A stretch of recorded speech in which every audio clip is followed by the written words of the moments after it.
Welcome to the I-80 Club, and after Nebraska football, Josh and Jack with you on this Saturday night where Nebraska is victorious, Jack Mitchell, by a score of 34-31, a comeback victory. Take the Stumanji spreadsheet, light it on fire, put it in a trash can, shred it, whatever you need to wipe do. your butt with it. Yeah. Wipe your butt with it. Oh, it's I said good to be butt. here. Oh, it's good to be here. How are you?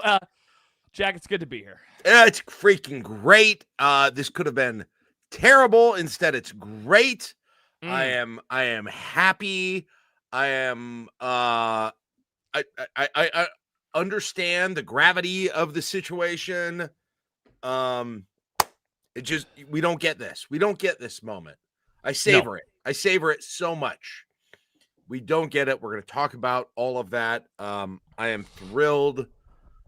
I'm thrilled. It's a feeling we just have not been afforded for since I don't know when. I don't know when this game, I just don't know when this game has happened before in a time that anyone, under 25 remembers, to be honest. It's been a while, Jack. It's been a while since they were able to do this. I believe, like they've had drives where they milked the clock. They've had or games rather where they milked the clock. They've had games where they've gotten a stop. This being a combination of both the drive before where they get a field goal, then they get a stop, then they drive, and then they get the touchdown, and then they get another stop like that, back to back to back to back. Jack, I mean, we're talking about a long time since something like that has happened. Something like that has happened. Keena already dropping us with a super chat. Let's and Jack, go. I think that she is quoting you, Suck Kai Ass Evio E. I believe that is quoting you. Thank you, Keena. Really? For the, suck my ass, everyone, is what that probably was supposed to be. Just to suck my ass, everyone. Suck my ass. That was for all that. That was all for the negative Nelly hater, emo, garbagey crap. Yeah. Everyone. So I'm sure they're very disappointed because they were wrong. So in any case, I was confident. But listen, I mean, I will say in all seriousness, what they did outweigh everything that went wrong, and plenty. Obviously, there's plenty that went wrong. And we could start. It'd be stupid to start with that though, because what they did outweighs that unbelievably. And by the way, has been the thing we have been freaking begging for years, begging to have a mentality, a winning mentality. Oh God, people love to use that word. Well, they might not have had everything else, right? They might have had plenty of problems, but the one thing they had tonight was a freaking winning mentality. And we saw what it was worth tonight. A freaking lot. Yeah. A lot. They keep stacking them, and guys, it matters. It is harder. We can freaking tell you for a decade, it is so hard to get to that spot.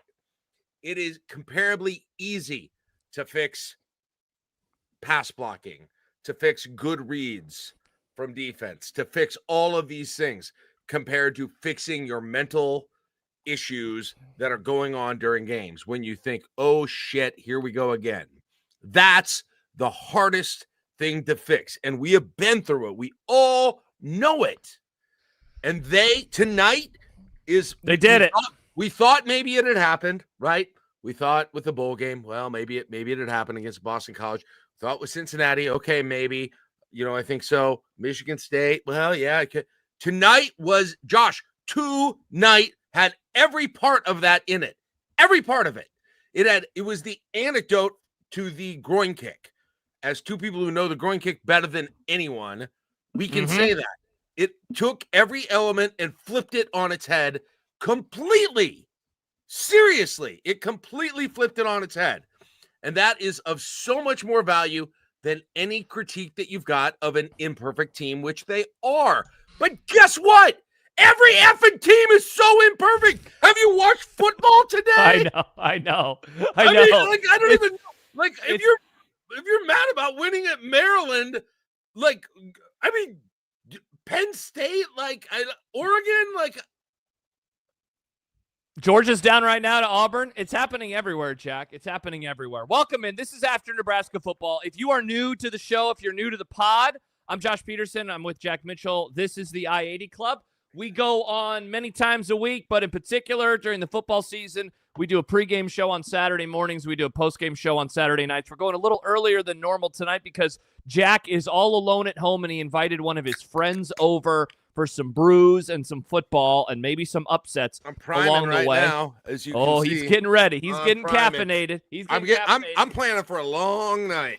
If you want to chime in, there are multiple ways to do so. The majority of the comments that we will read will come from not our super chats. They'll come from our subscribers in the Discord. Though there will be super chats hopefully along the way as well. But subscribers at patreon.com/I80 Club, we will be reading those comments all throughout the podcast tonight. And you can join the I80 Club by becoming a paid subscriber today at patreon.com/I80 Club. We would love to have you along for the ride. And as I mentioned, super chats as well, as we got that one from Keena just a few minutes ago. We'll be on until about 8:30 and then send you on your way. We'll be reacting to the football that's going on right now. Auburn has already taken a 7-0 lead on Georgia. Texas Tech's up 15-0 early on Kansas. USC driving, trying to go up a couple scores on Michigan, and I do have baseball, Jack, on one of my quad boxes. You missed a big one. Iowa up 17-0 on Wisconsin and about to score again.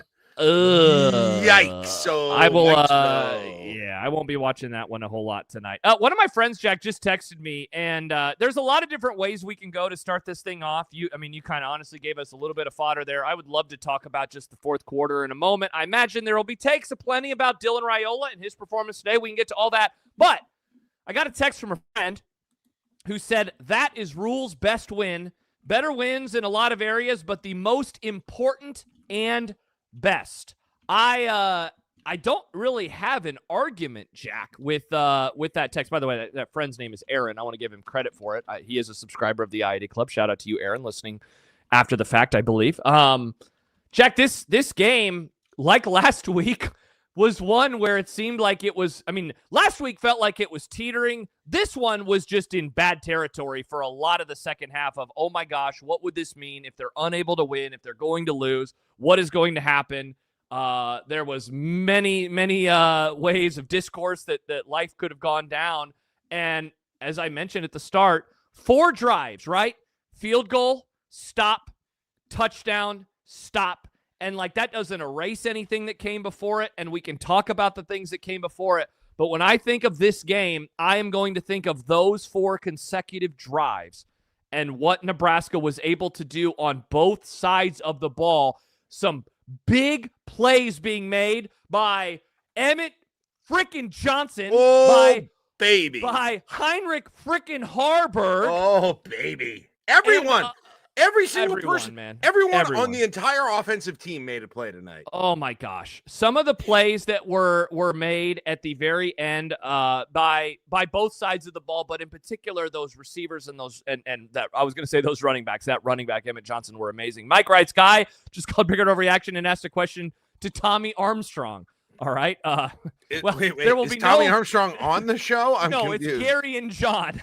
About as opposite of Tommy Armstrong as you can get. There will be no phone calls on our postgame tonight, Jack. Okay. Yeah. Jack, that's why you and I don't take calls on calls are terrible. Calls are stupid. I love phone calls. I'm hosting Bigger Overreaction on Friday. I love phone calls. Okay. They're great. Josh can say it. I can say they're stupid. Yeah, you can say whatever. And I don't like them. Most of what everyone says on them. Royals Girl writes, EJ Hive. D'Lo says EJ is more than fine. And then Baymon quoting Jack Mitchell. He's fine. Listen, okay, I knew this was coming. He's fine. Yikes. I will, after tonight, retire. That phrase. The bit is done? The bit is, dude, come on. Let's frickin' go. Jack, let's frickin' That go. Was what we have been waiting for from him and wondering if he had in him. Yep. That final long run. Yeah, they got everything going, man. Josh, have you ever had a play where you looked away from the TV twice because you thought it was over and neither of them it was actually over? Because I did that with that run. Yep, I have done that before. Yeah, but that run was ridiculous. He looked unbelievable tonight for the entire night, from the beginning to the end of the game. He was awesome. He looked great. Yeah, he looked all Big Ten. He looked great. 21 carries, 176 yards, 8.4 yards per carry. Has the long of 50 in there as well. What a freaking performance. What a freaking performance by Emmitt Johnson. And he broke the long run, and I'll do the thing, Jack, we do sometimes with the opposition. Take away the 50-yarder, he still had 126 yards on 20 carries. That's because he got kicking ass. He got 8 to 12 yards every carry. Every time. Unless the defense knew a run was coming. Yes. On some of those, it was a little bit still a harder. freaking problem, but okay. Yeah. I said I wasn't going to do it. Negative Jack. Here we go. Negative Jack. Classic negative Jack. But it wasn't even just that, Josh. It was the way he hit the hole. He has changed the way he runs, okay?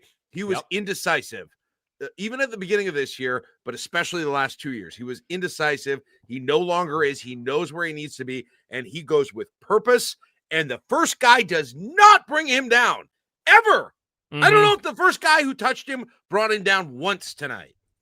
He was unbelievable. Every time that he got a carry. That was his finest. Good. It was his finest performance.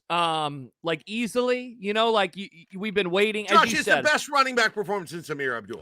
I was gonna say, there's no one that's even close compared. Yeah, to that. People have been wondering, and Stu Manji, I imagine he's hanging out with us tonight. He can put some of the numbers in here. I know that they were in one of our other channels, in the Husker Football channel. That's the best running back day for a Husker. Since I'm trying to find out when it is, maybe a Zigba or Dedrick Mills. But if you're looking for the best Dedrick Mills had a better day than that. He ran for 180 apparently, but they lost. What game? 2019 Wisconsin loss. That was the really. So if you're looking is for that the real? best, yeah, I'm serious. It was a game that I had also forgotten about. 188 against Wisconsin. But if you're looking for the best running back performance in a win, you got to go back a decade to 2015. So, pretty incredible. 2015, was that Ozigbo's freshman year, or what was that? It would have been a Zigbo's it wasn't him, though. It was Terrell Newby, apparently, who hit against somebody. Right. I remember that game, some non-con game. No offense, in a who gives a shit type win for Nebraska football. But in terms of had to have it, big game, massive moment, turning point for the season, dare I say program, dare I say era, this is the best running back performance we have seen in quite some time. And everybody is like, all right, I guess it's time to acknowledge it with Emmitt Johnson. That was a fine running back. And I don't mean fine as in what you said. I mean, that was and frankly, fine Josh, performance. He had that in I admitted at the end of the Michigan State game, but he had at the end of the Michigan State game, he was above fine, right? Yeah. Two touchdowns there. He's done what we wanted him to. All the credit in the world to that guy. Yeah. To finally get that shot. He should have been getting it more. This should have happened sooner because he should have been getting it more. And don't tweet me and say, I wanted Dante Dowdell to get more carries, whoever that was. I obliterated that person. But no, it's and that is unbelievably exciting.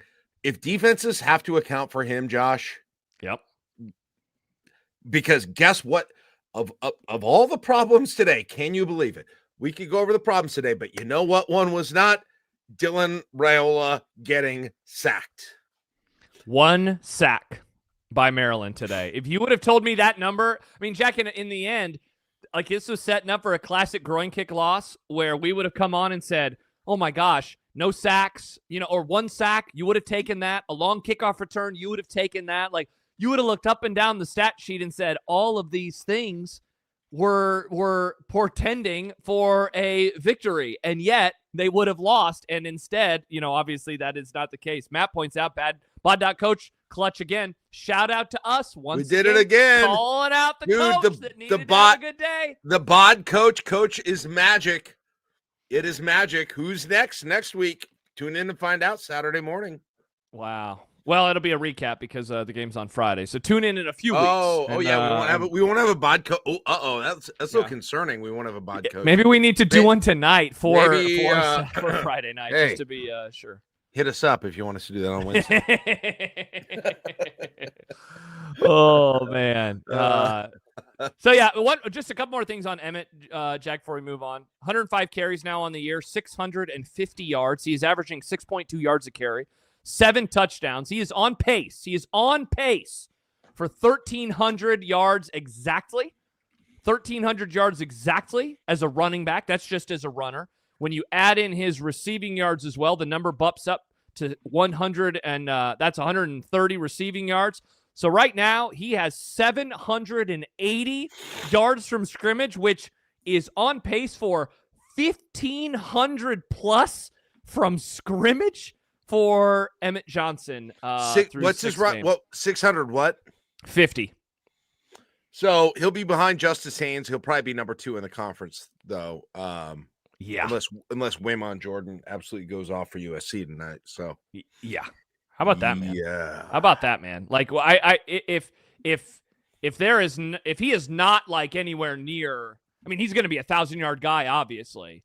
If he's not above 1,200 now, I'd be stunned. And what was interesting? They were more dedicated to get the backups, who was mainly Mosey. Might have been an Ives run in there, but Mosey carries. So that was interesting to me too, because Mosey probably had like 4 or 5 carries, right? 5 carries for 24 yards. Yeah. For Mosey, he was the only other running back who had any carries.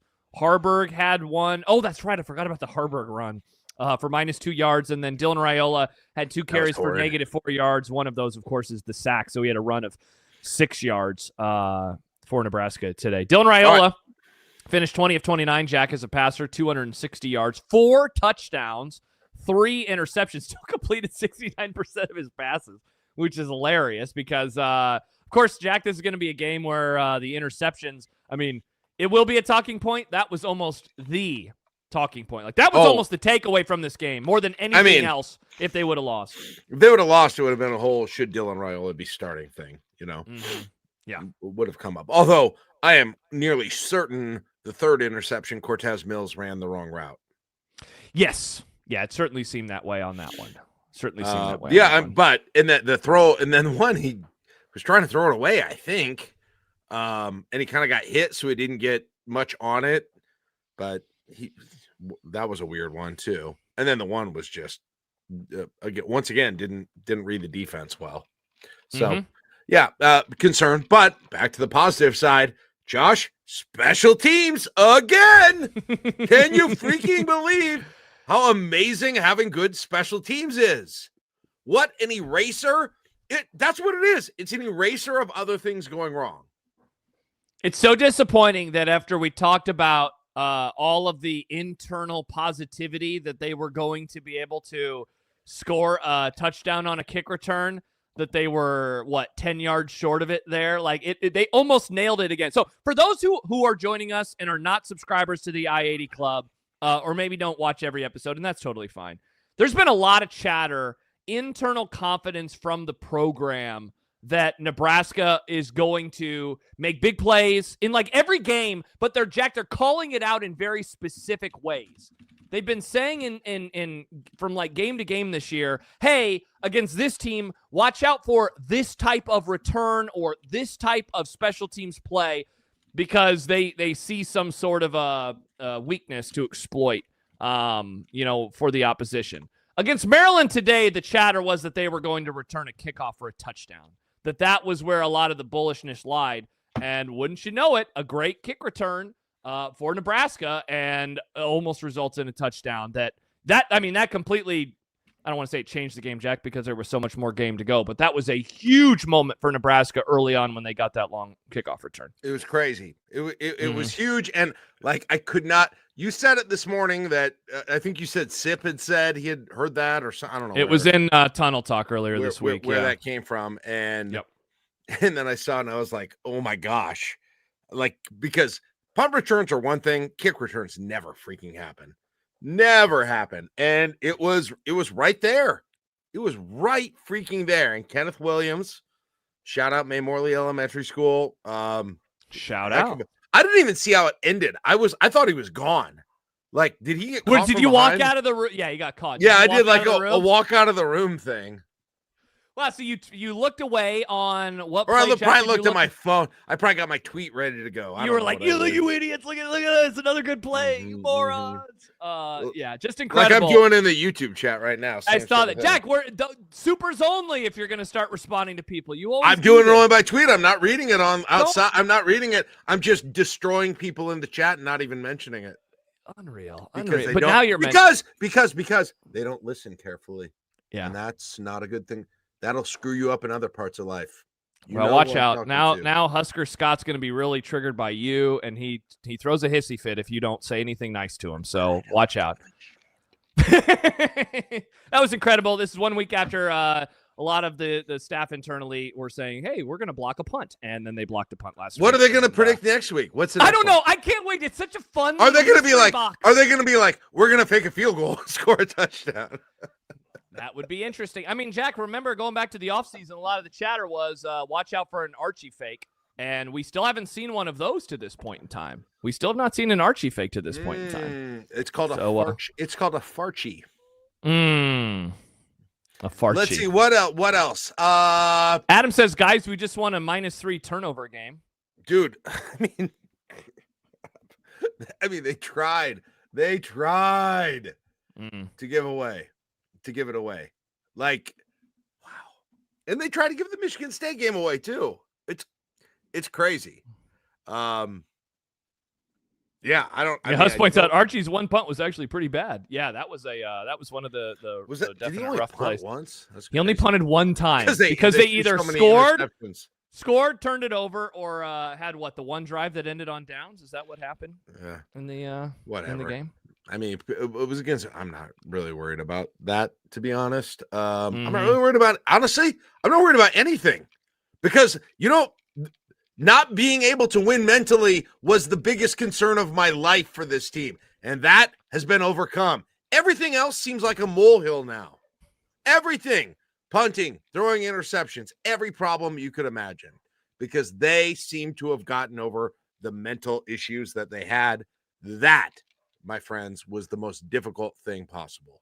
Yeah, whatever it is, 12. I mean, Jack, we might as well just kind of get into this right now. He says, got the first 10 points in the last 10, started fast and clutched things up.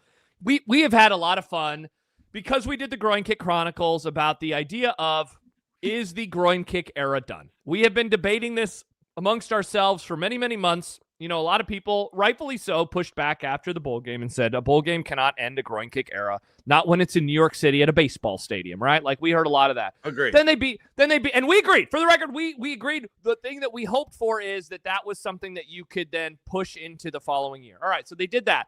And then the opener versus Cincinnati, that had a lot of the classic hallmarks of you outplay them all game, they have the ball late, and, things turn potentially sideways, and they hold on to get the victory. But still, Jack, it was, but it's Cincinnati. Even though they won again today, 5 straight wins. Brendan Sorsby looking good yet again. Didn't cover, though. They did not. They didn't cover? What was the line? They won by 9. 11, I think. 10 and a half. 10 and a half. Can you imagine being a Scott Frost supporter still in 2025? Anyway, so they get that win. And then, we see what happens the next couple weeks. They lose to Michigan. But man, the last 2 weeks with again featuring just some weird shit and poor play at times and awful turnovers, especially today. Some of those turnovers, all 3 of them, Jack, were brutal. How many of them happened in Maryland territory? Was it 2 of the 3 interceptions happened in Maryland territory? Well, and for them, there's a pick 6. So yeah, and so for that to happen, I mean, that they are certainly turning a corner. They are absolutely turning a corner as a football program. That I don't think can be argued at this point in time. Yeah.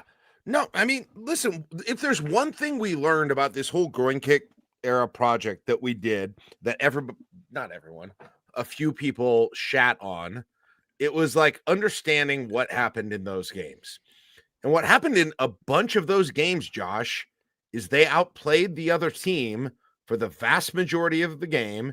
And then when it got real in the last, crunch time or big plays, anytime toward the end of the game, fourth down conversions, kicking a field goal, whatever, pick your situation. Like we realized, the biggest thing we learned from that, and maybe everyone already knew this, but it was not that they weren't, talented or weren't able to do these things most of the time. They couldn't do the things they could do when it mattered, right? That was it, because they, it appeared, at least to me, that they had already sort of played out the end of the game in their head, and they had screwed those things up so many times in pressure situations that they were going to do it again.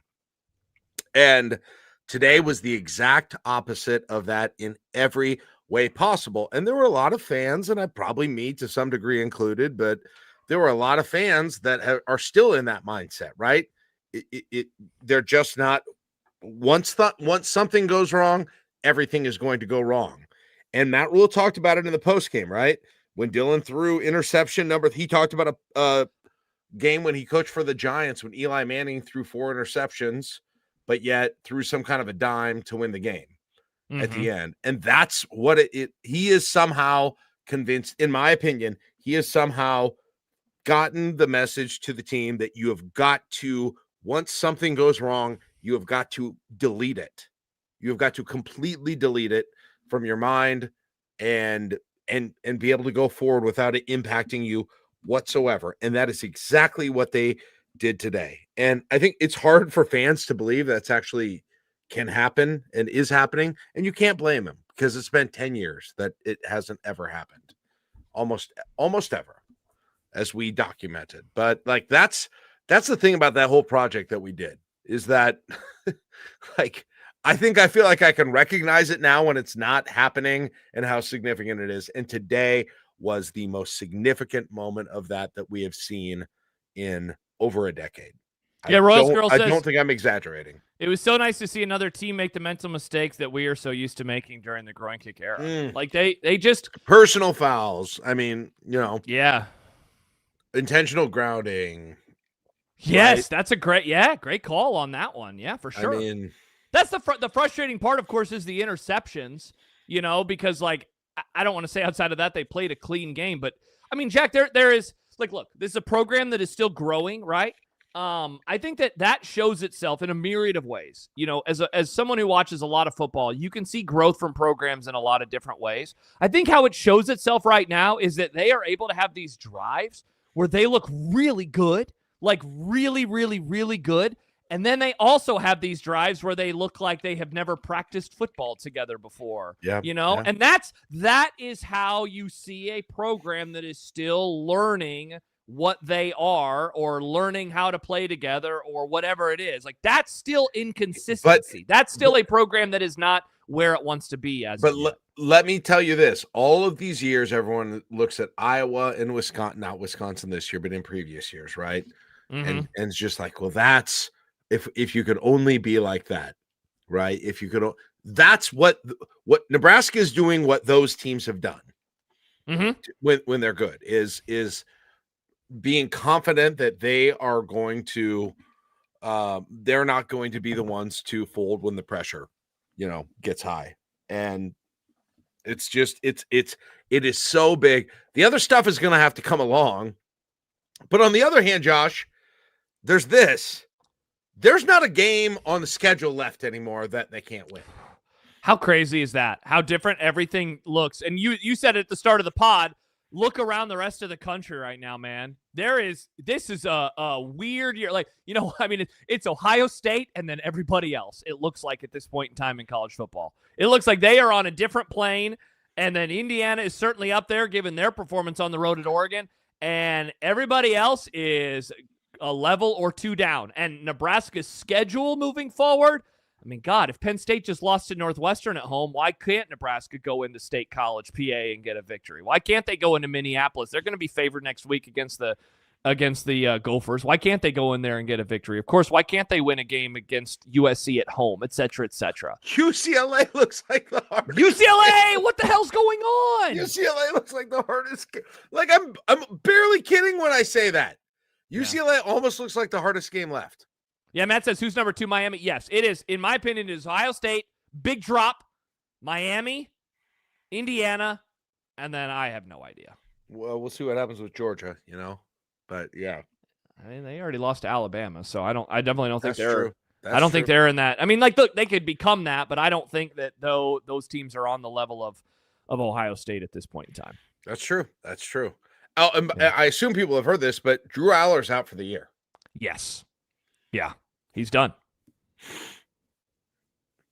Just crazy. Absolutely. And UCLA goes in and absolutely freaking houses Michigan State. From the start, again, they did. I mean, Jack, it was like the same story as last week, except for they didn't ever allow for the comeback to happen. Whereas Penn State was able to make it interesting last week in LA. And I mean, I've been trying to tell you, Jack, for weeks, this whole travel mumbo jumbo is overrated. Yeah, but I agree. You wouldn't listen You're right. to me. You're right. You right wouldn't listen to me. I agree. Mm-hmm. Yeah, you wouldn't listen to me. Yeah, we're right. I mean, lots of anyway. Yeah, Mark says wheels are coming off in Happy Valley. Dude. Yeah, they Jack, they lost it ain't good. to the 2 Big Ten teams we thought at one point each of them might not win a game. They have both beat Penn State. Correct. Isn't that wild? Yeah, like it's nuts. How bad is Penn State? First of all, and then Oregon loses to Indiana. Like, has Penn State done anything? Is Penn State? I mean, Jack, they've only won the non-conference games against a bunch of crap. Like the worst non-conference schedule in history. Correct. That's their the best only reason they're not full. What's their best win? Like Villanova, maybe? Dude, we're joking right now, but it's seriously is a team like that. It's a team like that. Cubsker fan in the chat writes, speaking of Penn State, what does Franklin need to do now to save his job? And Corey says, who gets fired first, Franklin or Fickle? Yeah, man, like we did the whole segment on Wednesday's bonus pod. Go check it out if you're a subscriber, though we did put a little bit of it up on our YouTube page. I mean, Jack, I have gone from it's still very expensive and maybe it'll be a mutual parting of the ways to, okay, never mind. This is probably going to come to an end after the next 6 games. This will come to an end. Before I ever dreamed they would lose to Northwestern, that there was a better than 50% chance that he'd be fired. Like, yeah, they're going to find the money now. After what you see, I still think it's possible he's gone in the next 24 hours. Somebody asked me that. They said, will he be fired by Monday? And I said, no way. They're not going to fire him by Monday? I don't think it's a 0% chance. Yeah, I mean, and there's all the financial stuff, so maybe I'm not appreciating that. But if you're Penn State, you're looking at UCLA, to be honest, right? And you're like, wow, look what they did after they fired whatever cancer they had there at the coach. It's just so much. Like, the difference is it's just so much money. It is so much money. And like I said, maybe that's why I think they're going to let him play out the string. Like, play out the string and see maybe if he leaves on his own accord is, I think, what's going to happen.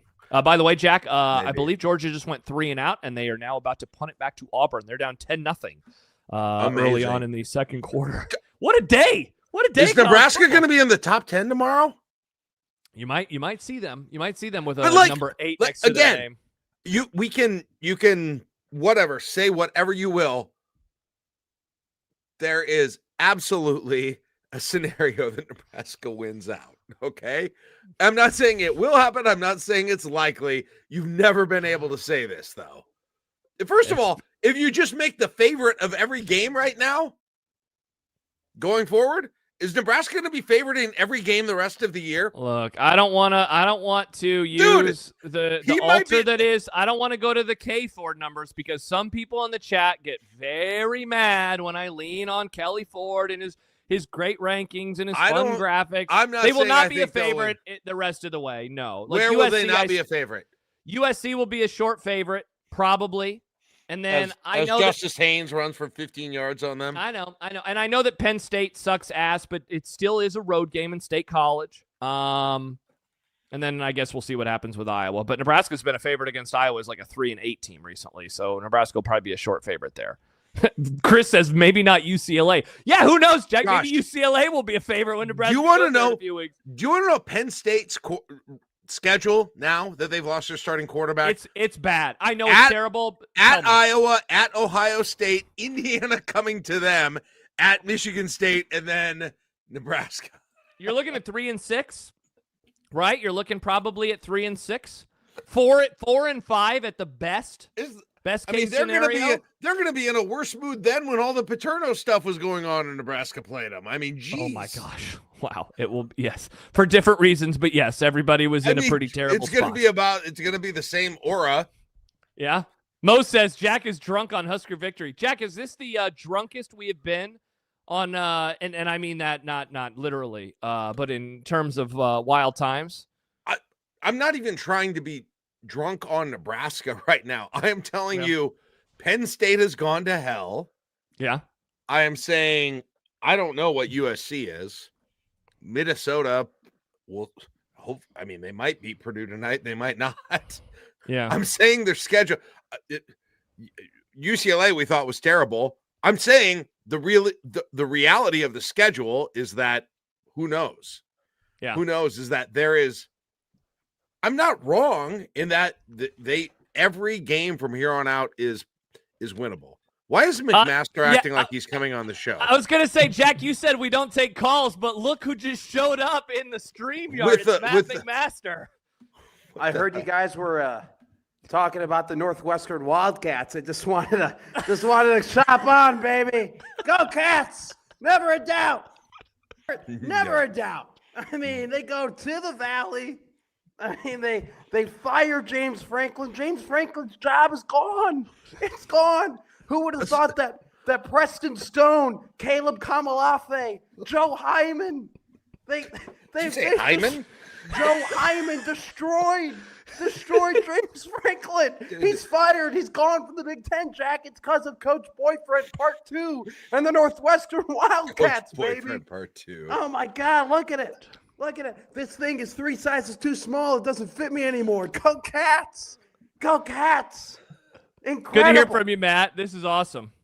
Oh, my God. Also, to the Cubs, Seiya Suzuki just hit a homer. We're tied 1-1 here. So, I mean, I am – woo! Matt, hey, did you hear Nebraska won? What am I wearing, Jack? I don't know. I just wanted to check. I didn't know where that fit in your headlines here. No, Nebraska actually Northwestern won a number game. 1, Cubs number 2, Nebraska won number 3. I wasn't going to do the Northwestern bit until I hopped on to your live stream. I didn't know you guys were live. And then I heard you were talking about Northwestern football, so I thought I'd grab the shirt and do the bit. No, I just wanted to come on to ask you a question. That's why I wanted to come on here, Jack, because I thought you had a great tweet, by the way, during the game. No, well, one of the 47 tweets you have. You have a lot of tweets during the game. You have so many tweets. Matt, by the way, Jack, Matt counted his tweets during last week's game. I watched the first half with him today, and he said he had 18 tweets during last week's game, and that was too many tweets. Matt did. Matt said he counted his own tweets. I had none because I was doing it. I was busy watching. We were doing a watch party. I was home alone today. I had no one to talk to, so I tweeted. I was in the Discord. I tweeted. I did a lot of stuff. And it worked. I get into fights with my friends in group chats, and I get really annoyed when they lose hope very quickly. Because I'm like, dude, who are you rooting for? Like, this is annoying. Like, stop crapping all over the team. And I had one friend with 7 minutes to go in the third quarter. He always sends this Vince Carter meme. Where he's like, it's over. He always sends it it's over, right? And he sent it 7 minutes left in the third quarter. I go, dude, what are you doing? Like there's 22 minutes left in the game. This is ridiculous. And any normal football team would be down 7 points with 7 minutes to go in the third quarter, and everyone's like, all right, that sucked, but let's go at it. We got a lot of game to play.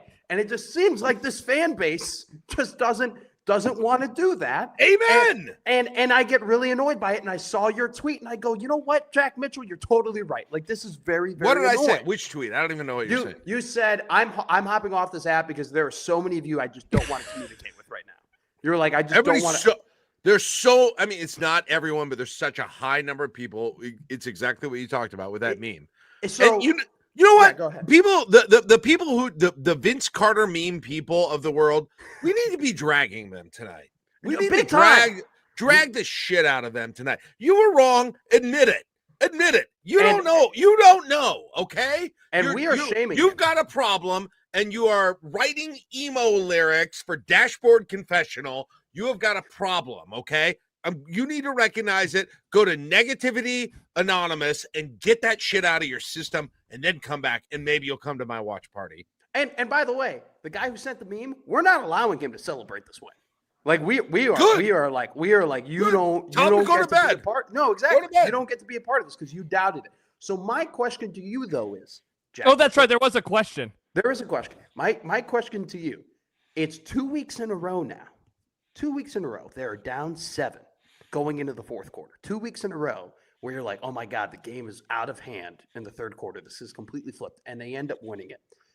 Do you think as a fan base, because in total, we'll ever get over that a great question. Like we'll ever get over the whole groin? Because we'll ever get over any of that? That's a great question because the team has. They have. They've moved on. The team actually has, and I don't know the fan base. Most of them have not. That's a great question. I don't know. I don't know how many it takes. This will help, I would think. Like I would really think this would help. It's got to, right? Because I felt different about this game because of what happened against Michigan State and Cincinnati and to some degree Boston College, right? Like I had a different level of confidence still. So like they haven't done it. They have not done that thing they do since last year. And I think Rule is like really attacked it. I think he tried to attack it in year 2. I don't think he did it right. And I think he realized that. I think he changed up the way that he did it. And I think he's had like kudos to him. He's had some real success with changing the mindset of this team this year. So, because all of the ingredients were there, like legit, all the ingredients were there to shit this one away. What started the Groin Kick Chronicle last year? When you go, it had all the ingredients of a USC groin kick loss. Yeah, it had all USC. And then they ended up losing it. Like this kind of did too, and then they ended up winning it. So I know, man. Yeah, I would say I don't know about you guys. This one more than last week's game had the true hallmarks. True hallmarks of it up and down the game. Like last week was just a weird weather game and some strange things happened. This has. I mean, Matt, we were talking about a few minutes ago, 1 punt from Nebraska. So they're moving the ball up and down on the field on them. Yeah. But they have the 3 turnovers. They have the turnover on downs. Otherwise, like Nebraska, again, like the thing that I really like about this team right now is that I do feel like they are good at moving the football. They're just not always really good at finishing the drives. But, God, they are good at moving up and down the field against the teams that they're playing. I don't know. I just laugh at that because like the cynical part of me is like, then what the fuck is football about? Like you have to like got to score. It's not about yards, man. It's about points. Yeah, it's Bo not. Pelini said it. Yeah. So I mean, you're totally right on that. I think that I don't think it fully had like the 2017 Purdue vibe where it's like they're dominating yet they can't like put the ball in the end zone. But it definitely did have the vibe of like they should be up more points and now they're down points and what are they doing? But they won. Who got fucking the dub. cares? Who gives a shit? Okay, they went ahead and they had more points at the end of the game than the other team, and rightfully so. Like I'm not gonna the whole convo early in the week about like, oh, can we all be positive? That annoyed me a little bit because I'm like, look, my eyes tell me that this offensive line is bad. I'm not gonna not say that this offensive line is not bad because you won the game. It's a fact that that's a problem. At the same time, though, as long as we always just reel in the whole they actually won and like that's all that matters, that is like anything else shouldn't matter after that. So they did it. I don't care if it was ugly. I don't care if you thought that they were going to lose. They did it. They haven't done it that much in years prior, and they did it with a guy who they threw 3 interceptions and they won a game. They had no turnovers. They caused no turnovers and they won a game. Mm-hmm. Insane. So that was my bit. Great answer to my question, Jack. Go Cats. Matt, we'll see you tomorrow for Before the Witching Hour, 9:30, baby. Incredible stuff. All right, thanks, Matt. Good to see you. Go Cubs. Good luck. Go Cubs. Good luck. Bye, Matt. Wow, look at that. Cubs win. See you later, Matt. Jack doesn't care if your team wins or loses. Let me tell you one thing, Josh, but he did remind me of one thing, and I was thinking of your conversation with Alex Kirshner about this. Oh, right? on the I-80 football show available Thursday mornings. And he's a Maryland alum. Sadly. And he talked about it with you, but he talked about it on Split Zone Duo too. And that team, that fan base, what were they? If he represents them, and I think he does, he was talking about October, Maryland, right? He was talking about, like he was talking about, well, here we go. After they lost that game, what did it sound like they were saying? Here we go. When you like, there is a here we go team, and there is a we're still going to win this team. It feels like in so many games, and Nebraska's been the here we go team for so damn long. Yeah, and Maryland, I think part of the reason they lost this game is they were the here we go again team. They played they played that role that Nebraska's had so long. We talked about it this morning. Hey, if Nebraska was coming off a game where they're up 20-0 in like a huge moment where they could turn the corner and then they lost 24-20, what would you expect to happen the next week? Well, we saw what happened. They had the lead and they blew it. I mean, God, I don't know how they move forward after this. You know, like that their version of the I-80 Club tonight has to be the most miserable shit of all time. It's just same old again for Maryland football. Like they're in year 2 of the Groin Kick Chronicles right now. Yeah. By the way, Jordan says, you mean Jack does listen to other content on the I-80 Club? To which I said, no, I think you watched a short of the interview with Alex Kirshner. Probably, but I listen. I don't listen. There's so much content out there. I'm trying. Interesting. I'm trying. Listen, I listen to. Okay, we're not doing this again. I listen to a lot of your content. By the way, well, let's see if they make this, but Purdue beating Minnesota in the second quarter. Yeah, I don't even have that on one of the TVs right now. Oh, Minnesota just hit a field goal to tie it. Do I need to turn that game on one of my televisions? Josh, I know we can laugh at this, but Nebraska, if Minnesota loses, I think either way, Nebraska's favored against Minnesota.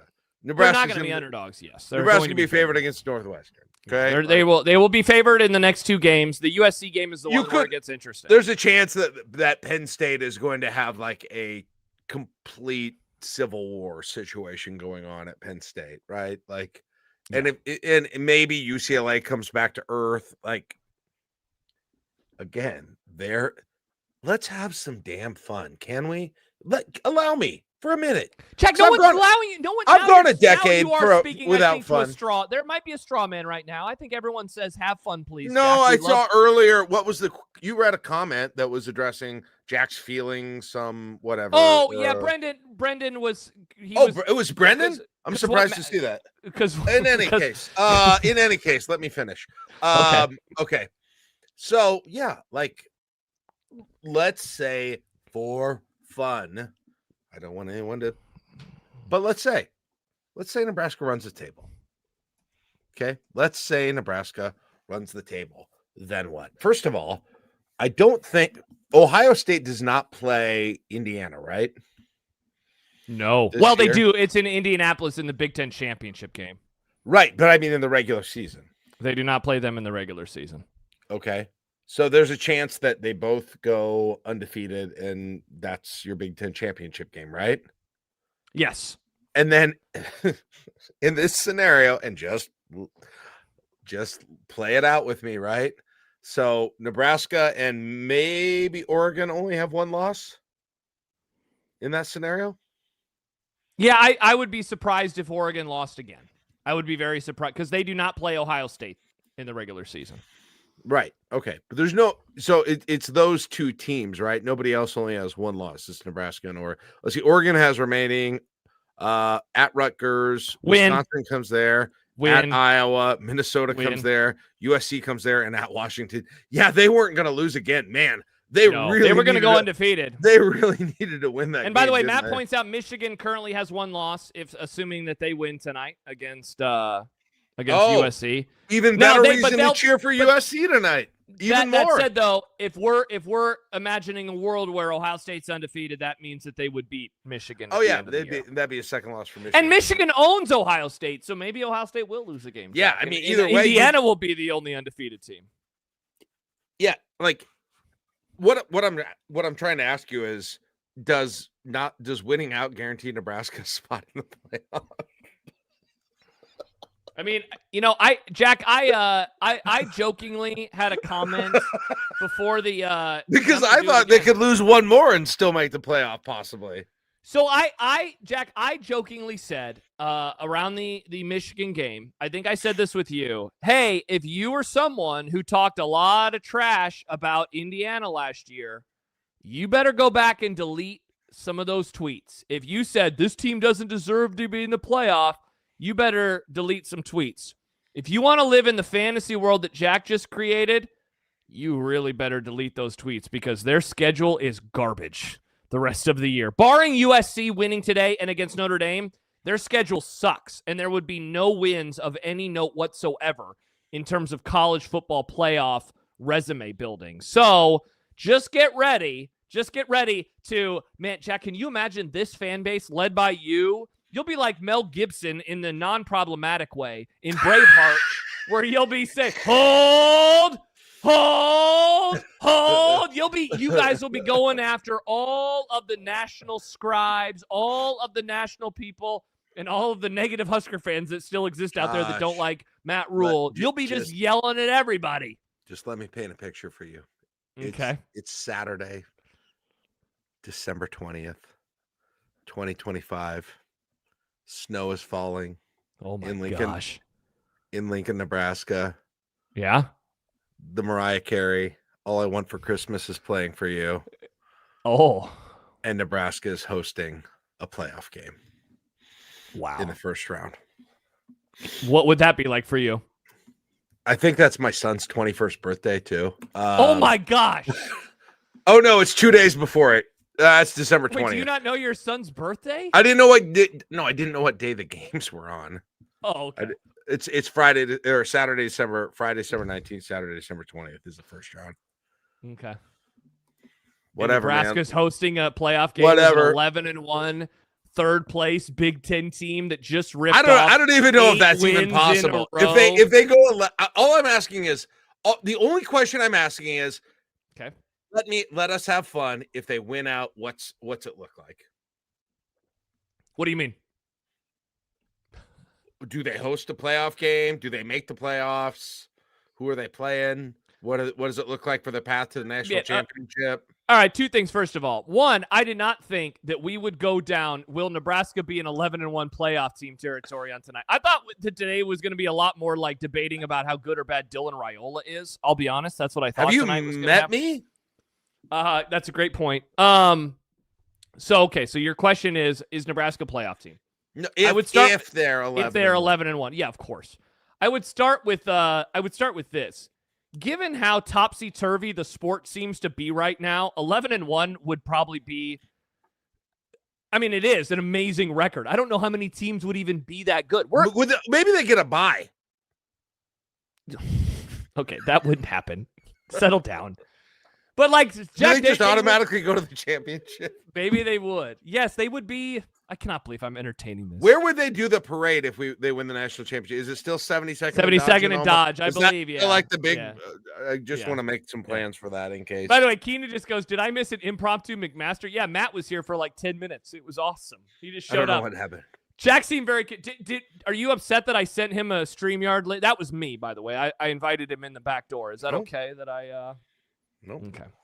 I'm not upset whatsoever. I'm not like why is everyone like, am I upset by it? I'm having the great. Don't put it on the internet, Jack. I'm having one of the better nights of the last 10 years of my life. I'm not quite like there's nothing making me mad whatsoever, right? I'm not mad at all.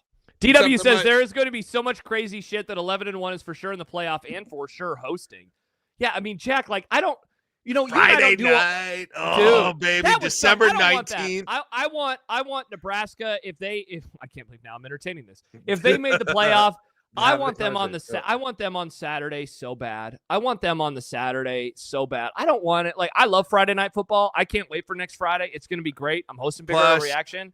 The December 19th high school games would all be overshadowed. Oh yeah, the basketball games. Is that what you're talking about? Because high school basketball and the wrestling meets. All the holiday tournament. Oh, the wrestling meets. Yeah, I want it on Saturday, man. Think about the kids. Think about the wrestlers. I don't want to do a Friday show and then go right into a nighttime or a nighttime football game. I want to do a Saturday and all of the pomp and circumstance that would come with suck that. If Nebraska made the playoffs and got the Friday night game. That would suck. Would you rather have the Friday night game or the noon game on Saturday? I was just kidding. I don't. The night game. Okay. Yeah. So you'd rather have the Friday game as long as it's 2:30. I don't even get what you're saying about not wanting Friday. I don't. No, I mean about the play. You just said Friday night sucks, and so I was giving you an either or. No, would you rather do the Friday game or? I thought you were saying the Friday night sucked. I was just kidding. I was like piling on what I thought you were saying. Yeah. I don't care. No. Yeah, Friday night would be great. I don't want them to do the Friday. All I know is Purdue is about to go ahead of Minnesota before half. All right, I'm gonna have to turn that stupid game on. Come on, baby. All right, I'm taking. Is anyone good? Is anyone good except Nebraska? Ohio State is really not on their schedule. Doesn't matter. I hate Ohio State, but they are so good this year. Great, it infuriates they won't me. see Nebraska until the national championship. Who else is good?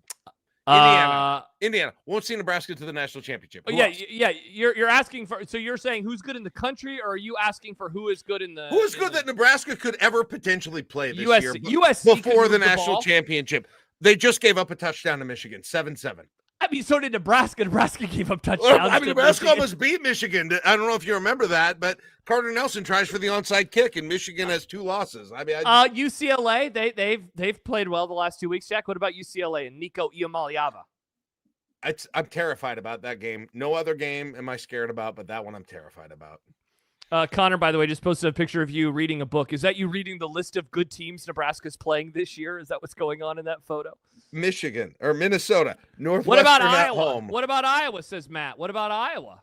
I mean, they're beating. You know what Iowa does. Not only is Nebraska Wisconsin 2-0 this year. No, Nebraska is the new Iowa. Nebraska is going to out Iowa. It's going to be amazing, and it will drive Kirk Ferentz to retirement. It's amazing. They're going to finish off Kirk Ferentz's career at Memorial Stadium this year on Black Friday. It's going to be great. That would be pretty funny, Jack. That would be pretty funny if that happened. I kind of want to go to LA and go to the Rose Bowl. They're carting off someone for USC. I don't know if it's an important player, but it's number 3. So, carting him off. By the way, I turned the Purdue Minnesota game on my television, so I am now watching that as well. Do you know Purdue still has Maccabee? Yes, I think I did know that. I'll be honest, I haven't really watched a whole lot of Purdue. Let me tell you something. He had a pretty good game against Mickey Joseph coaching Nebraska. Wait, did he really? Yeah. Wait, did he really? It was O'Connell and Maccabee. Yes. Those guys. And Trey Palmer had 700 yards receiving in that game. I know people hate it when I mention this, but I'm sorry. Casey Thompson had a good game. Here we go. He just did. I don't know what to tell you. He had a good game.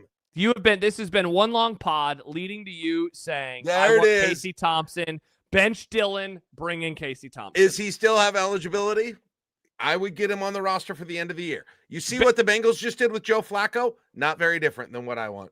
Hey, eligibility is a construct now. I think it's all pretend. College football's pretend. Baymon writes, Jack, I want special teams to win us Iowa so bad. Can you imagine the shit-talking you would do if Nebraska beat Iowa because of special teams? We all think Barney's going to get a punt return for a touchdown. What if he waited until that game? That would be pretty funny. Hey, by the way, how about QAnon? QAnon? Yeah. I mean, just knocked him through. 2 field goals today. He did. He just... Because, it's funny. I forgot what that's like. That's what other teams do. They just make field goals. Weird. Put a pin in this for just 5 seconds because I want to read this from Keena. Jack is like M. Night Shyamalan, but every movie ends with Casey Thompson joining the team. Instead of seeing dead people, it's I see Casey Thompson standing behind you. Can he join the quarterback room? Let's say CT11 with some respect. CT11. Yeah. Have some respect. Satterfield didn't make it right with CT11. Sadie didn't make it right with CT11. Jack, so there was if Nebraska would have lost, I have no doubt that I don't know what's going on. What did Husker Ryan just post? It looks like number 6's head is screwed on backwards. There's 2 11s. And one of them number 11's out there. Kurienski Gillian. So, Jack, they go for it on the first down. This is something we actually have not talked about in almost an hour of podcasting. They go for it on fourth down, and they don't get it, famously. By the way, USC just scored on Michigan. They don't get it against Maryland today. This happened, of course, a couple weeks ago to Michigan. They didn't get it. They went for it. And I got an email immediately from one of my listeners who is, Jack, whenever you talk about the fans that are negative and want Rule fired, and usually, and Brendan, I'm not calling you out, I'm just saying this as a fact. Like Brendan says, who are these people? It is this emailer who every time Rule does something, he says, this guy sucks. I want him fired, like immediately. But that play in the end doesn't matter. Well, long story short, I remember thinking in the moment, Jack, like, yeah, but that would have been a really long field goal for them to kick. And then they kick the same distance later, and he freaking drills it. And so it's like, all right, maybe they should have. Dude, they should have just kicked it. Other than the ones he's missed, the ones he's made have looked awesome. Yeah. Yeah, seriously. Can I ask a question about this game? All right, let's get absolutely center post-game show. Okay. Did Nebraska's delay of game win them the game when he was going to go for it? Because the moment that I saw they were going for it, I was like, no, don't go for it. Kick that field goal. I wanted the field goal the second it happened. And I was literally yelling. I've never cheered my own team getting a delay of game like I did in that moment. I'm celebrating. So apparently on the broadcast, I don't remember who told me this, but Damon said something along the lines of like, that is a good thing that they got the delay of game. He was now they're not going to. Nice. He saw that I tweeted that or something probably. So Jack, to answer what you just said, yes, it's pretty wild that you want to take the ball out of your offense's hands, but that ended up being a massive positive, even though that was a horrible delay of game call. I've never seen the whistle blown as whatever as it did. They were like, zero. It was rigged, baby. It was rigged, but like weird turn. It was to help Nebraska. No one will ever see that coming, right? Yeah. I think there's a greater than 50% chance. I mean, well greater than 50% chance if they don't call that Nebraska loses the game. Because I don't think they score there. No, I don't either. Because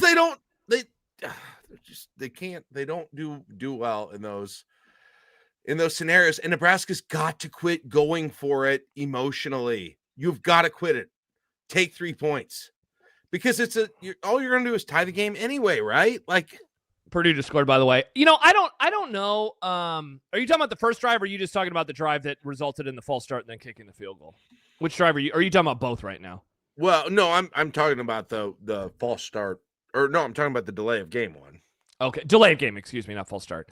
Yeah, I would agree with you on that one. I was totally fine with going for it on the first one. But I am also, Jack, is there something about being like a primary, like an NFL fan that says something about my mindset in those situations versus maybe it's college or maybe it's just fatalistic Nebraska fans that are like, don't do this, don't do this, take the points. I like aggressiveness. I just wish they would do better plays. I hated the play call against Michigan, and I didn't like the play call today. Like, go for it. Absolutely. Dude, run a better play. Off the top of my head, they went for it on fourth against Akron, didn't get it. Went for it on fourth Michigan, didn't get it. Went for it on fourth again inside the 10, by the way, I'm saying. Yes. Like, I think they're 0 for 4 on fourth down inside the 10 this year. Yeah, maybe I need to stop asking for them to go for it because they keep not getting it. I mean, you haven't been getting on first through third inside the 10. Like, why do you think they got to stop that? Well, no, what wasn't it? Did Houston Christian? Did they go do it? Same thing. Even Houston Christian, wasn't that the first drive they went for it? Am I forgetting? Am I remembering that correctly? I don't know. Yeah, I am pretty sure they have had at least 4 times inside of the 10. They've gone for it on fourth, and they have not been able to get it. Yeah. So yeah, maybe I'm wrong. Maybe they should not be going for it anymore. And here is still one of the things. Despite Emmitt Johnson, and we've already gushed about him. Oh my gosh. When the defense knows Nebraska's running it, they still are able to stop it almost every time. Nebraska can't get 1 or 2 yards. They had what was the fourth down they tried to get early? It was the one early in the game. That's the earlier one. That wasn't inside the 10. It was right? the first. No, first drive. Yeah, it wasn't inside the 10. No. But I mean, when the defense knows Nebraska's running it, they can't yet. It's just that's the thing, Jack. But that's the whole problem with the offense inside the 10. And that was an EJ handoff, was it not? On the fourth down, was that a Emmitt Johnson handoff? It was Emmitt Johnson. Yeah. Speaking of Stibbs, look at Stibbs in the building. He got like 2 hours of sleep last night. Emmitt Johnson is good at football. Stibbs, great to see you. Shout out to Stibbs. The Mariners, Jack, I don't know if you saw, they won last night in 15 innings. I had the game on in my ear. I wear earbud to bed every night, and instead of listening to like trip hop music, I listened to the baseball game, and I woke up and heard the end of it. And I was thinking of Stibbs, but then I went. Oh man, that's gotta. I want someday, Jack, my favorite team to win a championship, where everybody texts me congratulations. That has to just be among the best feelings in the world. Nope. Stibbs probably. I wonder what the over/under on number of texts that Stibbs received in terms of congratulating him. Like a dozen? Do you think he got? Does he have more than 12 friends? I don't know. I didn't text him, but whatever. Wow. I texted him. I said, I love you. I said, Stibbs, I love you. Congratulations. I'm happy for you. That's a little weird. It's weird, Jack, if your favorite team won something of note, your fantasy team, I guess. I don't know. I text you, congratulations. I love you. I should have got one tonight then. Right after the game. My team. I love you, Jack. Congratulations. Thanks. Yes. Oh, God. Thank you. What a night. This is a regular season game. His team's It doesn't matter, Josh. It's so freaking huge. They never do this. Stop minimizing what this win means. I wish people would stop doing that. What are you talking about now? Are you wearing like a 1993 Nebraska basketball sweatshirt? What are you wearing? Look at that. That looks like the old like Vincent Hamilton era font. Remember the 90s stuff is back, Jack. This is from Charlie Hustle. Aren't I looking good tonight? I'm comfortable. I'm feeling pretty good. Bruce says, what's your number, Josh? I will text you. I will not be sharing my phone number. Stib says, I got so many texts, more than a dozen. One guy from the bar tracked my number down to text me. Wow, that is incredible. Jack, I'm happy for you, and I'm happy that you're in a good mood, and I'm happy that it doesn't seem like this season is going to go off the rails. Look, they still might go 7-5. Maybe they'll only go 8-4. But the dream of 11-1 is very much alive. They got past the two hardest tests, they got past the hardest test of the 4-0 October, right? They got to win one more game, and they're at least like the disaster scenario is out the door now. 2-2. Wow, I hadn't thought about that. That's true. You're right. When we started doing this 2 weeks ago, we said 1-3 is possible. It would be difficult to do, but it is on the table. They are at the very least not doing that. And I would say, I mean, Jack, they're not going to freaking lose to Northwestern, man. They're not going to lose that game. They're going to beat Northwestern. They're going at least 3-1. Jack, I'll say this. Before the season, I predicted 7-5. I predicted them to start 3-0. I predicted them to lose to Michigan. I predicted them to win their next two games. And then I predicted them to lose against Minnesota. They are on point with where I thought they would be. Why are they beating Minnesota on Friday night, in your opinion? Why should I change my tune? Because I am trending on leaning towards picking Minnesota in this game because it's difficult. It's a very difficult thing to do. Are you picking Minnesota to beat Purdue in the game they're trailing them right now first? No, I'm not. I didn't pick that game. Because I did not pick that game. Because they're probably going to lose to Purdue here. Okay, but I bet they're awesome. That's pretty bad. I bet they're great. I didn't say okay. Hey. No, Josh, I bet they're very. You know what? I bet they are very physical. I did not say anyone's awesome. I did not say anyone is physical. I'm just saying I am worried because Nebraska has lost these games in the past. Like, I don't know, Jack. The past is gone now. They have extra. The past is done. Tonight, you can quit doing that. Yeah. It's eyes forward now. It's no more. The groin kick era died tonight, Josh. Yeah. They and you and I together killed it. In the words of Mike Brown. And Mike Brown. Me, the current team, you, Mike Brown, killed the groin kick era. Yeah, I'm just in a way, Jack, this is almost my own version of the final boss level. Like, this is not the final boss of Ultimate Minnesota football. If Minnesota's the final boss, this is the shittiest video game in history. Can it be the boss at the end of World 2? Could it be the boss at the end of World 3? 2.2. I usually do a warp. I actually do a warp zone and skip 2 and 3. So could it be that? Yeah. So you like you hopped over. I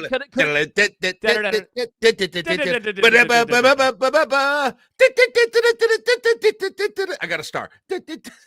Could it be that though, Jack? Like, could it be that type of boss?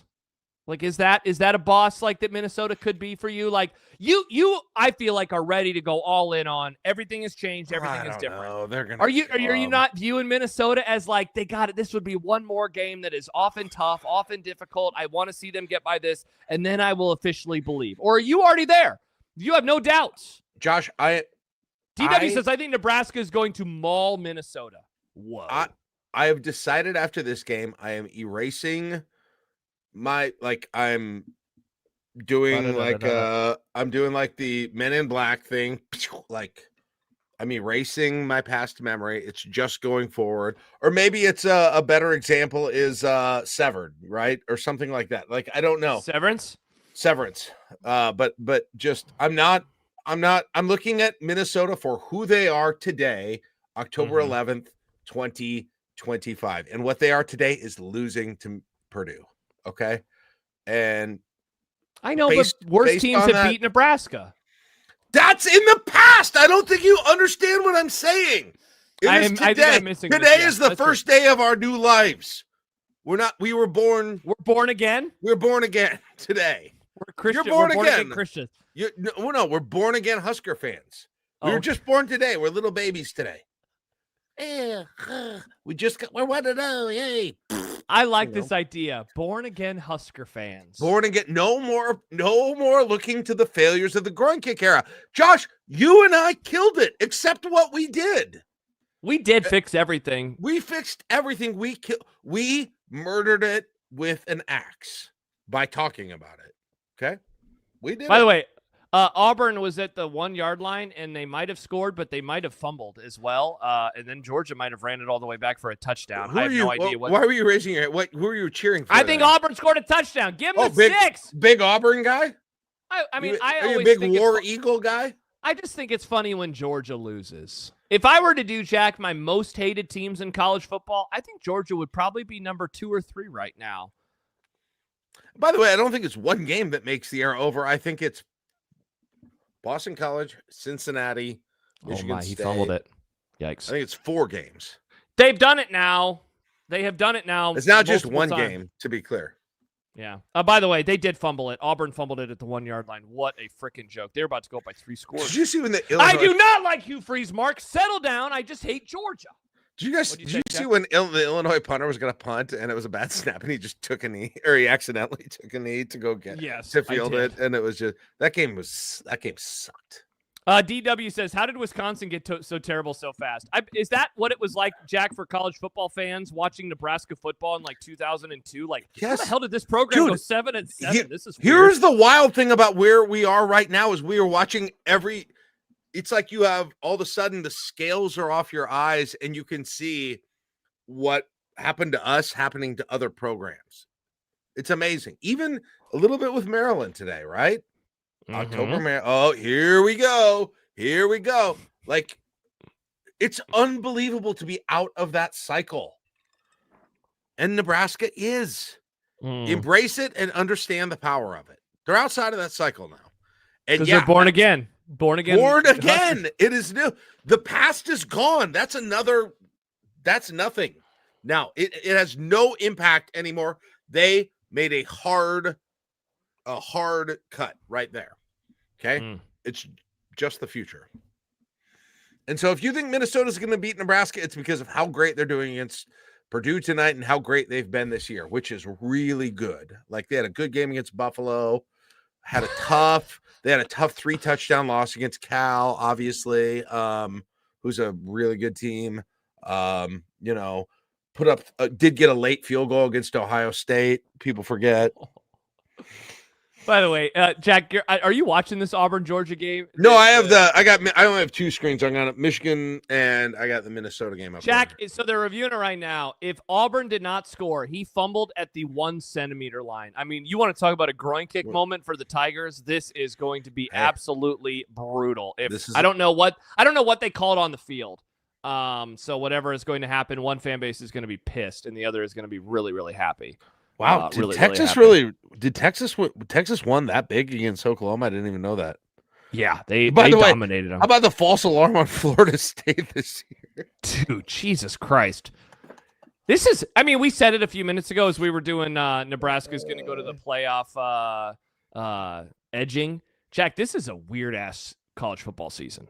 This season is awesome. Like, if you are a kind of not so much impartial observer, but if you just like the hilarity, like I'm looking at the highlights. Iowa State lost to Colorado. Yep. And Colorado has sucked this year, and they just beat Iowa State. Iowa State was 5-0, and now they've lost 2 games in a row. Texas Tech is running away with the Big 12 at this moment in time. It's just a wild. Yeah, DW, it's a very NFL-like college football season. That's a great way to describe it. Do you think Nebraska will be able to slow down Texas Tech's offense in the national championship or not? The hard part is going to be that defense. Nebraska got a great pass defense. Yeah, that defense from Texas Tech is tough. So can they score enough points on that Texas Tech defense? Man, Josh, give me a weird-ass national championship game this year. Texas Tech versus Indiana? Yes. Are you saying it? Are you Texas Tech, Indiana, the Bobby Knight Bowl? Are you saying go Hoosiers? Go Hoosiers. How about the Bobby Knight Bowl, though? And then you bring Army in to do security or something. Then you've got all of them. Our that Army. Would be so you're bringing in, and then you got all Bobby Knight's teams. Are you Bobby bringing Knight coached Army. An urn or a casket? Like, are we celebrating? Oh, like, yeah. Did he die? He's been dead for a few years. Yeah. Oh, God. It's yeah. Tough to hear. Exhume him. Is that what you're wanting them to do? All right. Time to bring Bobby Knight's bones to the stadium. Everyone can wear the O'Reilly Auto Parts shirt with Texas Tech that he did or whatever. What it was. A reference that I have no recollection of. He would wear a Texas Tech shirt and this huge O'Reilly Auto Parts logo or something. I don't know if that's what it was, but. Oscar Ryan says he is buried upside down per request. Yeah, do you remember that, Jack? When I die, they could bury me upside down and kiss my ass. Huh. Oh, Bobby Knight. Man, you wouldn't have said that. I would have gone on thinking he's still alive. Yeah, well, he has left the world. It's a bummer. Dude, they're still reviewing this Auburn Georgia play. By the way, that was like 15 minutes ago. The ruling on the field is a fumble. I mean, Jack, he either scored by this much or he missed scoring a touchdown by this much. I'm serious. It is that close. The ruling on the field, though, is a fumble. So I think they are not going to be able to overturn it. I think they are not going to be able to overturn it. Meanwhile, Minnesota just tacks on a field goal, cuts it to 4 at half. Oh, baby. Well, that's a big that things are rocking things are rocking in Minneapolis right now. They called a fumble, by the way. Hugh Freeze looks pissed. It looked like he just didn't get a text back from one of his, people that he checks sometimes. Hold everything. Purdue got a timeout before the field goal was kicked. I was going to say, Jack, like your stream must be way ahead of mine because I looked over and I didn't see anything. We're going to try this again. Purdue and their coach, was that Odom? Yeah, Odom. I got to remember who their coach Barry is. Odom. Former Missouri coach. Barry Odom doing pretty solid. How about Missouri today? How about kept Missouri it close? Today? Had a shot at the end. I know. I had Alabama to cover. I didn't like that. That was that did not make me happy. Jack, do we want we'll be winding down pretty soon. You have a friend coming over. Do we want to talk at all about any of the Dylan Raiola conversation that was abounding around the internet after he threw his second and third interceptions, or do you want to save that to Wednesday? No. I'll comment what I think. Like, I think he is really, really good at some very specific things, and I think he really needs some work on some other things. Yeah. And he will go from a spectacular throw, and I thought he had 2 or 3 of those tonight, to I do again. But you look at his 3 interceptions, Josh. One, like I said, I think was a wrong route by Cortez Mills. I think that was on the receiver. 2, and I'm going backwards from the third to the first. Yeah. So you started with the third. The second one, I'm pretty sure he was trying to throw it out of bounds and didn't get his feet under him. I also thought when that first left his hand that he was trying to throw it away. And now I'm trying to remember what the first one was the pick 6, right? No. Mm-hmm. That was the Cortez Mills one was the pick 6. What was the first one? That was the one where he just stared down the defensive back and just threw it right to him. He literally dropped back, and it was just he looked that way the whole time, and he just threw it right there. Yeah, look at the tweet from Kirshner on this. Yeah, this is interesting. Husker Ryan shares a comment that Alex Kirshner, friend of the IED Club, had today. He says, Dylan Raiola plays the position at a pretty high level most of the time and will play on Sundays. I don't think I've ever seen him throw a pick that made me think, well, shit happens. Every interception he throws is a true disaster. That is honestly a very good way to put it. Like, yeah, because Big Red Easy said still a sophomore. Yeah, but I mean, he started 19 games now. You know, he's a 19-game starter. Even if they're, defensible for whatever, because Cortez Mills ran the wrong route or whatever, they look so bad. They just like you go back to the Cincinnati game, right? He almost threw the one that would have been a pick six on that one. The Michigan interception he threw did not. He misread the coverage on that. Like, he has a real brand of interception. I'm trying to remember the first. He does have that's a great way to describe it. He has a brand of interception. That's what Kirshner was saying there. Yeah. And it's just, it is just kind of this like infuriating, wow, really? Like, that was the interception that you threw there? It's frustrating because but then he'll throw like that touchdown pass. That was it. Who got the? I know the exact one you're talking about. It was in the side of the Lindemeyer. Oh no, did Lindemeyer get a touchdown? God, I'm losing my memory of tonight. Somebody will help us out in the chat. The one on the side of the end. Did Lindemeyer? He ran. Yeah, it was Lindemeyer, right? He got that. It touchdown. Was Lindemeyer. Yeah, like. Somehow that pass, which went through the hands, like just outside of the reach of like 4 defenders into Lindemeyer's hands, he makes that throw.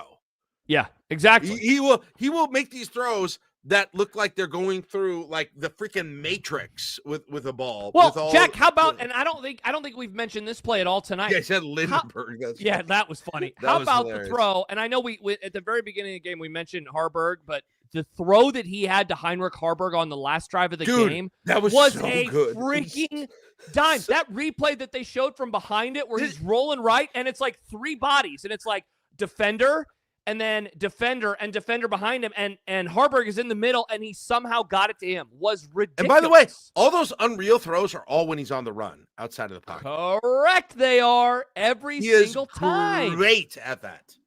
He's great time. Like, they are so good. They are hard freaking throws that he makes. Every and time. He's done it, and he's done it before too. Yeah, we have, he hasn't ended up. They didn't really set him up. Man, another thing we should talk about too, is man, did we hit it this morning when we were talking about scheming the offense in a way that neutralizes the pass rush? Yep. I mean, that screen at the beginning of the game to Isaiah Hunter, I don't even know, how the offensive line would have done today. I mean, I know Pritchett got hurt, but like, I don't even know how the offensive line would have done today had they been dropping Dylan back, because they really didn't, right? They did everything we talked about. God, we freaking talked about it this morning. Like, we were like, a sign of a good offensive coordinator is to say, hey, I got a weakness on my offensive line. Can I scheme around it? And what do we say? They've got to freaking establish a concern about the run game, which they did, right? They've got to get the ball to Ja'Cory Barney short, which they tried to do. They've got to run screen passes, which they did a lot of and scored a big touchdown on. They did all of that during the course of this game. And there were some moments too where I didn't love the play calls, but like overall, to come into that game with me saying my number one with a bullet concern is Dylan Raiola just having pressure, and really to completely neutralize it, I mean, I think you got to give credit to Dana Holgorsen for that. Isaiah Hunter, by the way, finished with 5 for 125, 2 touchdowns. Yards after catch was 80, which is ridiculous. Second leading receiver was Dane Key, had 43 yards on 4 catches in the touchdown. Lindemeyer had 30 yards in the touchdown. But Barney, it's wild, Jack. We spent so much time this morning talking about Ja'Cory Barney. He needs to get the ball more. He had 3 offensive touches because he had no carries for just 16 yards today. But you know what? I'll say this. The talent, and I think we talked about this, didn't we yesterday when you were on with John and I, how I made that reference to like the 2012, 2013 era where I watch the games now when we do them on Be Kind Husker Rewind. It's like, Jesus Christ. They had Rex Burkhead. Yeah, we they talked had about that. Amir Abdullah. They had Kenny Bell.